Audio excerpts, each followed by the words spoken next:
انا مش بقول الكلام ده علشان اخوفكم، بس في حاجات حصلت قدامي ما ينفعش اسكت عليها، وعلشان اريح ضميري هحكي لكم كل حاجة زي ما حصلت بالظبط.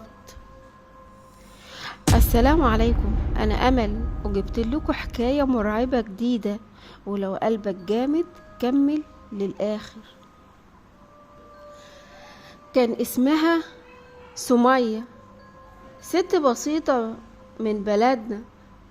كانت قاعدة في آخر البلد في بيت طين قديم جنب الترعة. ما كانتش بتكلم حد، ومحدش كان بيروح لها غير وقت الضرورة، لكن الناس كانت بتخاف منها، يقولوا إنها بتتكلم لوحدها وتمشي في نص الليل تحاكي الهوا، وكانت دايما تقول جملة غريبة: اللي بياخد لازم يرجع ولو بعد حين. وفي ليلة من الليالي سمية اختفت، كأن الأرض انشقت وبلعتها. دورنا عليها كتير ملقناش غير فردة شبشبها على طرف الترعة، والناس قالت ساعتها إن نداها خدتها. وقتها اتقفل الموضوع وكله قال ربنا يرحمها. بعد 17 سنة المصيبة بدأت لما ظهرت واحدة غريبة في البلد، ماشية بشويش، لابسة عباية سودة، شعرها سايب وعيونها كلها سودة. الناس قالت دي شبه سمية بالظبط بس أصغر. لما سألناها قالت جملة واحدة بس: أنا بنت سمية وجاية أخد اللي ليا.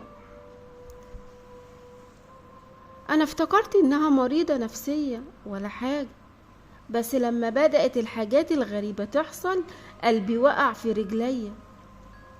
أول يوم ليها في البلد الترعة وسعت عن حجمها الطبيعي والمية كانت سودة. تاني يوم صبح ابن عمتي اختفى بعد ما سمع صوت بينده عليه من ناحية الغيط. تالت يوم لقينا القطة بتاعتهم مربوطة بخيط أحمر ومرمية قدام بيتها، وعينيها مفتوحة وما فيهاش روح.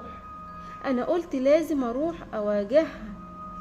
دخلت البيت كان ريحته غريبة، بخور تقيل وسكون قاتل. لقيتها قاعدة قدام مراية مش بتعكس وشها باين. قلت لها انت مين وعايزة ايه من البلد؟ بصت لي وقالت لي بصوت مش صوت ست: انا مش جاية لوحدي، اللي خدوها من امي لازم يرجعوها بالدم. خرجت من عندها وانا مرعوبة وجسمي بيتنفض، وحلفت ما اعديش جنب بيتها تاني.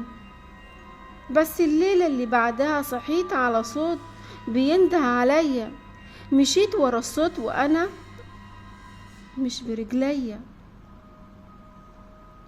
لحد ما لقيت نفسي واقفة عند نفس الترعة، وشفتها ماشية على المية برجليها كأنها بتعوم، وشعرها مبلول والدم بيقطر من أطرافه. صرخت ورجعت جري على البيت، بس لما حكيت لناس البلد كلهم قالوا نفس الكلام: إن الداهة رجعت وبتستخدم البني آدمين علشان تاخد اللي فاتها. من ساعتها وأنا قافلة بابي عليا قبل المغرب وما بخرجش بالليل مهما حصل. اللي عرفته بعدين ان سمية ما كانتش ممسوسة، دي كانت مضحية واسيادها رجعوا وجايين ياخدوا كل نقطة دم ما اندفعتش من 17 سنة، وانا كل ليلة بسمع حد بيندهلي بس مش برد، علشان المرة اللي جاية ما كنش انا اللي هحكي، تبقى انت. لو عجبك الرعب دوس لايك واشترك في القناة وفعل الجرس علشان يوصلك كل اللي جاي مرعب اكتر. شكلك مش هتنام النهاردة، كل باب بيتقفل بس باب الرعب دايما مفتوح. والسلام عليكم ورحمة الله وبركاته.